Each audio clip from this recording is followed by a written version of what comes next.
संस्कृत में शब्द आया है कि दीप माने कतार में तो होकर के दीप को जलाना ही दीपावली कही जाती है। दीप मालिका भी कहते हैं। मालिका माने पंक्तियां, दीपों की पंक्तियां। हम लोग दीपक जलाने का हमेशा संदेश है कि हम अपने लक्ष्य में ऊपर उठ रहे हैं। मेरा लक्ष्य ऊपर की ओर बढ़ता रहे। दीपक का लौ हमेशा नीचे कभी नहीं रहता है, दीपक का लौ हमेशा ऊपर रहता है। इसे यह शिक्षा मिलती है, उद्गंता रूप जायन्ते सूर्यवत आखिला सदा दीपावल्याम प्रशस्त दीपाया दीपोत्सव। स्पष्ट चाणक्य ने लिखा है कि जिस प्रकार दीप की लौ नीचे से ऊपर की ओर प्रज्वाल्यमान होती है, हमारा जीवन उसी प्रकार नीचे से ऊपर की ओर बढ़ता है और बढ़ते बढ़ते हम लोग लक्ष्य को सुगमता पूर्वक प्राप्त कर सके।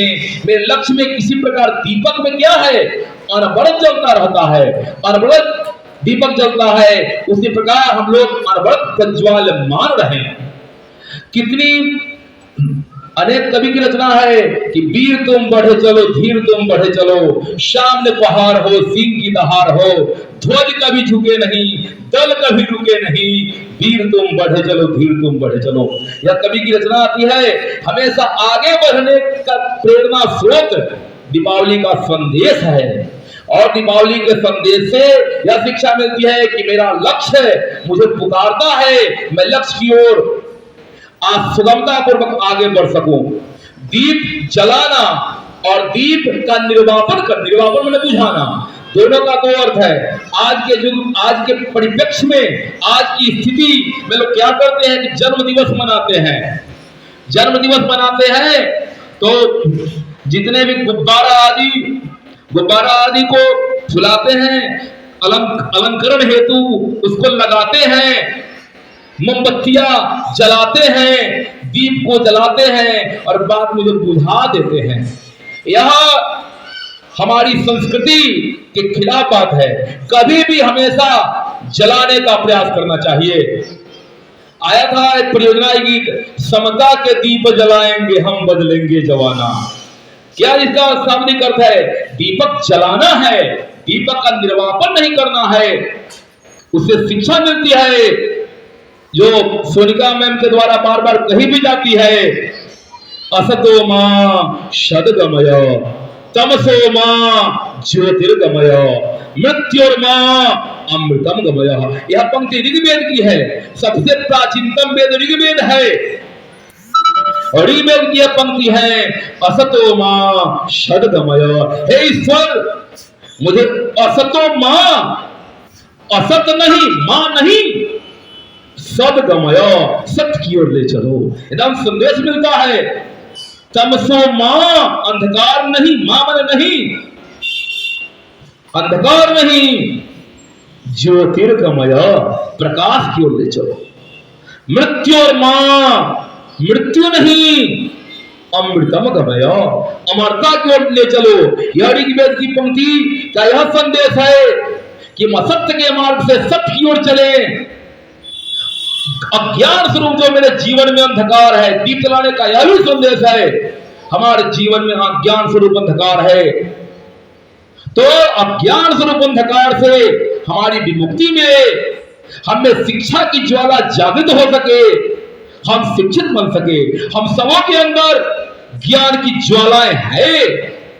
ज्ञान नहीं है यह बात नहीं है, ज्ञान है। ज्ञान जलाने वाले हम शिक्षक हैं, जो बच्चों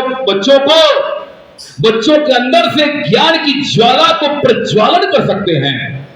दिनकर ने लिखा है, बत्ती जो नहीं जलाता है रोशनी नहीं हो पाता है। बत्ती को जलाना होगा।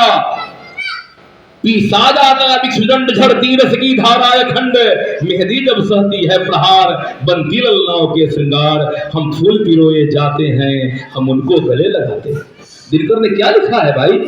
पीसा जाता इक्षुदंड, रश्मि रथी में इक्षुदंड बन ईख के दंड को पीसते हैं, झरती रस की धाराए खंड। तब रस की धारा एकदम निकलने निश्चित होने लगती है। मेहंदी जब सहती है प्रहार, बनती ललनाओं के श्रृंगार। जब मेहंदी जब प्रहार को सहती है तो युवतियों का श्रृंगार बनती है। तो उस कोई कहते हैं कि बच्चा कमजोर है, कमजोर नहीं होता है, सबके अंदर वह ज्ञान की ज्वालाएं होती है, वो ज्ञान को ज्वाला को जगाने वाले हम हैं। इसलिए सबके अंदर वह दीप है, लेकिन दीप को जलाने वाले हम लोग हैं, उसके शिक्षक हैं, उसकी अभिभावक हैं। और वह बत्ती को जला दे तो बच्चा अधस्तात् आरभ्य उद्गन्तः पर्यन्तं विकास शिखरम प्राप्नोति मनुष्य, वह व्यक्ति नीचे से ऊपर की ओर विकास अवश्य कर सकता है। इसलिए कभी भी कठिनाई उसके जीवन में नहीं होगी। तो यह है, और धार्मिक मान्यता के आधार पर स्थिति आती है कि जब अत्याचारी रावण पर जब विजय प्राप्त करके लौट रहे थे, तो उसी खुशी में रामचंद्र जब अत्याचारी रावण पर विजय प्राप्त करके लौट रहे थे, उसी खुशी में, उसी आनंद में लोग दीपोत्सव का पर्व मनाते हैं। तीसरा अर्थ है कि जब समुद्र मंथन हुआ था, तो समुद्र मंथन से 14 प्रकार रत्न निकले थे, जो हम लोग को पढ़ाई भी होती है। उसी रत्न में धनवंतरी वैद्य और लक्ष्मी की उत्पत्ति हुई थी। किस दिन? धन त्रयोदशी के दिन, धनतेरस के अवसर पर। तो वैद्य जब निकले थे, आरोग्यम मूल साधनम आया है, सर्वे निष्फलायान्ति चिकित्सा नैव निष्फलः, और वैद्यराजा नमस्तुभ्यं धन्वन्तर्यामि क्रियते धन्वन्तरी कृपया स्यात् आरोग्य शांति में सदा। स्पष्ट आया है कि धन्वंतरी वैद्य, आज भी जाइएगा आयुर्वेद में धन्वंतरी चिकित्सालय धन्वंतरी के नाम से खुला हुआ है। वह वैद्यराज थे जो संजीवनी बूटी को चिन्हित करके लक्ष्मण के प्राण को बचाए थे। इसे वह संदेश तो धार्मिक है, लेकिन उससे यह संदेश मिलती है कि धन्वंतरी का जयंती है और वैद्य का जीवन में बहुत बड़ा महत्व है। यहां तक लिखा नीति ने, वैद्य का धनिका क्षत्रियो राजा नदी वैद्यस्त पंचमः पंचत्र विद्यन्ते न तत्व दिवसम वसेत। 5 को जहां नहीं वहां निवास भी नहीं करना चाहिए। धनिकः धनवान व्यक्ति नहीं, उस क्षेत्र में निवास नहीं करना चाहिए। क्षत्रियो वेद को जानने वाला व्यक्ति नहीं हो, ज्ञानी नहीं, वहां भी निवास नहीं करना चाहिए। राजा अच्छे तरह से प्रबंधन करने वाला, संचालन करने वाला जहां नहीं हो, वहां भी निवास नहीं करना चाहिए। नदी, जहां नदी नहीं हो वहां भी निवास नहीं करना। वैद्य, और जो वहां अच्छा चिकित्सक नहीं हो वहां एक दिन भी निवास नहीं करना चाहिए। तो इसलिए धन्वंतरी के जयंती के रूप में और लक्ष्मी के प्रादुर्भाव के रूप में हम यह पर्व को मनाते हैं। और लक्ष्मी और कुबेर की पूजा साथ में की जाती है। लक्ष्मी धन देने वाली है और कुबेर भगवान धन के नियंत्रण करने वाले हैं। आपके पास बहुत धन हो और धन का नियंत्रण नहीं हो तो धन की आमदनी, धन का लाभ बेकार है। शांति शांति शांति।